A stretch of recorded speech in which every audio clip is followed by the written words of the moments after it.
Hello folks, Why Guy here again. Welcome to my home on this very beautiful winter day.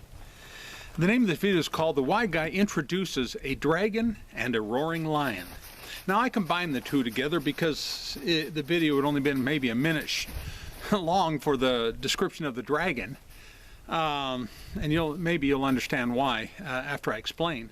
And I've been doing a series of videos describing a devil type character now for going on, I don't know, the past half a dozen videos, going on a couple months now, and because I wanted to hit on every single name or title or description that has been given to a spiritual entity that apparently, according to some doctrine, has just about as much power as God. Not only is this character supposedly omnipresent, but he can read minds too. You see, something is real off.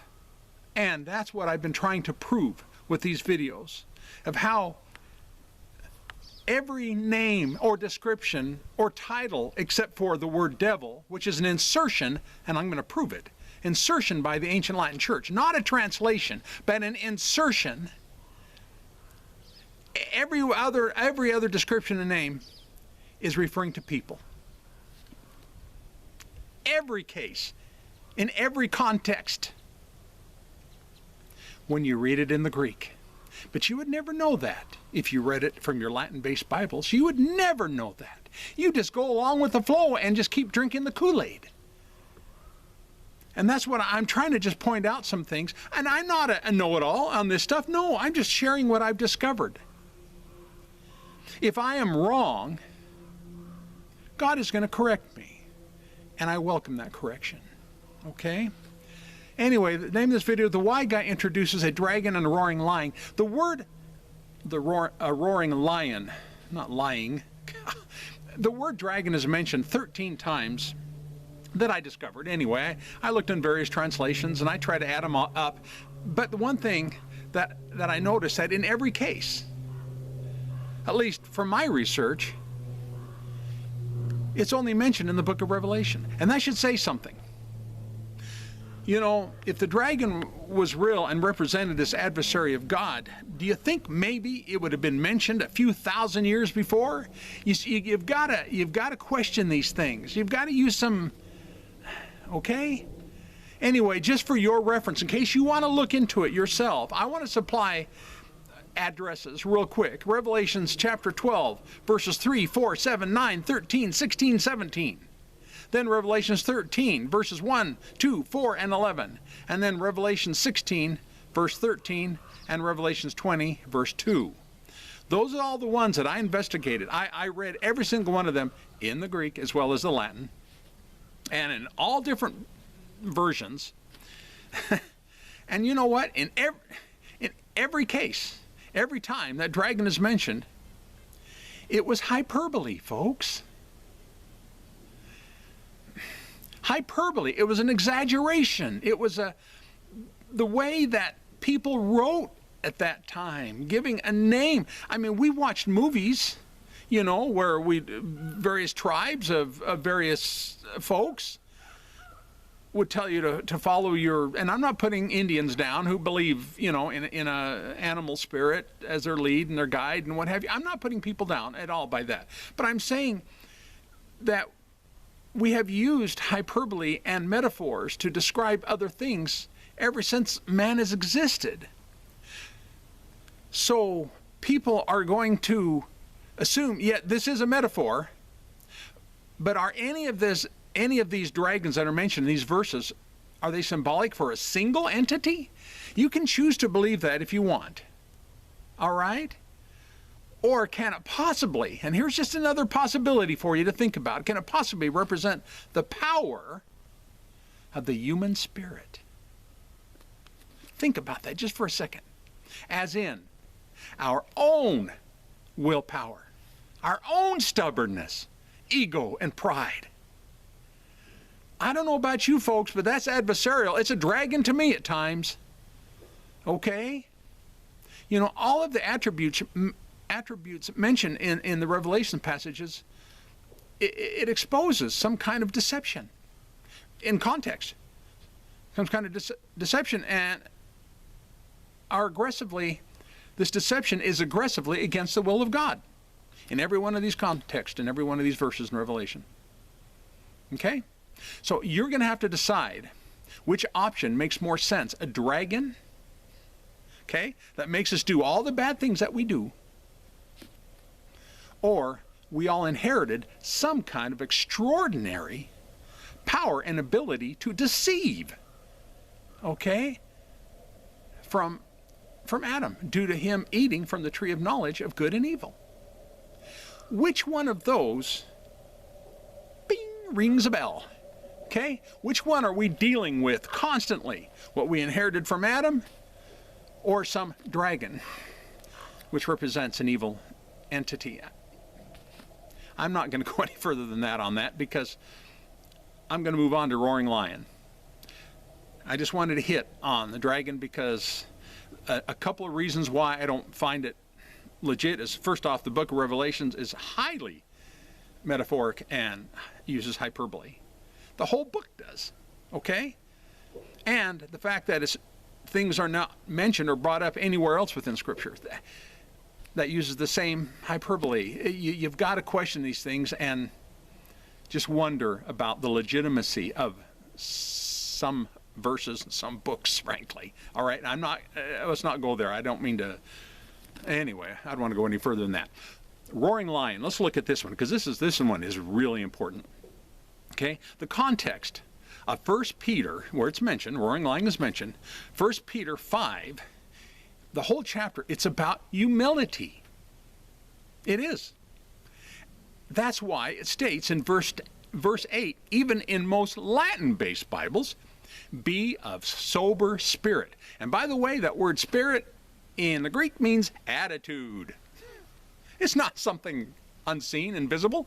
It's just an attitude. Well, of course, our attitudes we can keep hidden and unseen and invisible, I suppose, to other people around us. But you see my point? So it says, be of sober spirit. Be on the alert. That's all about here, guys. Okay?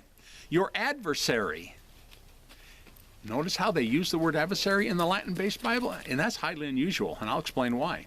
Anyway, it continues by saying, your adversary, comma, the devil. Wait till you hear about this. Comma. Okay, prowls around like a roaring lion, seeking someone to devour. Okay, you follow me. Folks, right out of the gate. Right out of the gate. Can you guess which important word, according to pagan beliefs, is missing from the Greek rendering? Can you guess which word that is? You guessed right if you said the devil. Folks, this is just another one of those cases where the ancient Latin church actually inserted, okay, a word instead of translating it. They inserted the devil in there. It wasn't in the original manuscripts. Notice, though, in that verse where it says, be of sober spirit, be on alert, your adversary. Notice how they use the word adversary, which is interesting. How they use the word adversary, but then they turn right around and double down with the word devil and added that right afterwards. That wasn't done every time the word adversary was used, but they did in this one, okay? So I'm going to digress for just a second. Why didn't the ancient Latin church keep the word adversary in every instance that the word Satan was used by them in Scripture, since Satan means adversary? They could have easily said, you're Satan, the devil, because it'd have been synonymous by saying, you're Satan, you see. But no, they wanted to personalize the devil by making him your adversary. Are you seeing it? Are you seeing the corruption here? The play on words? The manipulation? Anyway, why didn't they use the word adversary every time Satan came up in Scripture? Here's the answer. In every case, folks, using Latin-based Bibles, when they use the word Satan as a name, it further pushed the narrative of a single evil entity. That's why every Christian that I know of believes that Satan is a single evil entity and a name of something. Of someone, I should say. That's why. It's because they've been pushing it on that and brainwashing Christians for centuries. Okay, let's get back on topic real quick. Since the word devil was never in the Greek rendering, what did it actually say in 1 Peter 5:8? And just I think just a few words afterwards in verse 9 I'm going to include because it's part of the context. From my Jonathan Mitchell Amplified Greek New Testament, it says, quote, be sober. And it's, in parentheses it says, or clear-headed. And then it says, be awake, alert, and watch. Your barricade in the way, capital W, pointed out, parentheses, your road hazard, your opponent at court, close parentheses, one who casts or thrusts something through the midst of folks. Keep that in the back of your mind. Something that casts something through the midst of folks. Example, like a soldier casting a javelin through someone, or a person throwing an issue through the midst of a group, causing division. As a constantly roaring lion, it continuously walking about, insistently seeking to drink you down, searching to gulp and swallow someone down. And then in verse 9 it says, to whom take a stand. Okay? Now let's take a little closer look. I'm coming close to a close here. Let's take a closer look to the Greek rendering. I don't need to explain what being sober is, clear-headed, awake, and or alert means. We know that, okay? So let's deal with the phrase, something that thrusts through the midst of folks, that was used in the Greek. What is that something? I see that odd phrase used quite often in my Greek Bible, folks. I do. I've never seen it in the Latin-based, ever. I could be wrong, but I've never seen it. But it always seems to be in context to an undescribed power or force that always has a negative connotation attached to it. It does every time I come across it. I'm going, oh, as soon as I come across casting something through, folks, immediately I know, oh, I know what's coming. Something pretty negative. Okay? So, for an example, the passage in question here in 1 Peter speaks of being stabbed by a javelin or someone causing division. So here's my take on this. Rather than it being the handiwork of an invisible intelligence with an agenda, I personally describe and call it negative faith. Conjecture on my part? Possibly. But the ancient writers, possibly they didn't have a word representing something that was positive or negative dealing with power. And nobody's going to tell me that faith isn't a power. Okay? Stay with me. As I described in my first book, this one here, In Defense of God's Love, I'll leave a link to it, by the way. That's the only infomercial you're going to get on this video. Okay? As I've described in my first book, I believe that faith is an unbiased power that was given by God to all sentient beings, to all of us, giving us the ability to, metaphorically, as Jesus said, cast a mountain into the sea, or to heal the sick. You see, I would consider it negative faith.